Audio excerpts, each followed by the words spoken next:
Looking to download videos from the Facebook Ads library? In this quick guide, I will show you 3 methods to download those videos for research or inspiration. The first method is using the inspect tool in your browser. Go to the Facebook Ads library and open the ad with the video you want. Right click anywhere on the page and select inspect or press Ctrl Shift plus I. Then go to the network tab, reload the page and search for the video. Then here right click on the video link and open it in a new tab and then download it by right clicking on the video. The second method is even simpler. Use a browser extensions like Denote. Firstly, install the extension from the Chrome Web Store. Then visit the ad in the Facebook Ads library and the extension will automatically add a download button on every ad. So simply click the button to download the video.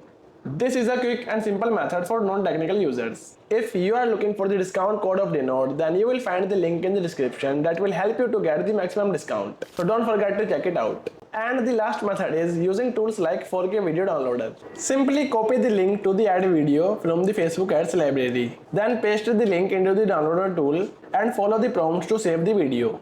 And you will also find the link of the 4K video downloader in the description. And that's how you can download the videos from the Facebook Ads library. Use this method responsibly and don't forget to like, share and subscribe to the channel for more quick tips.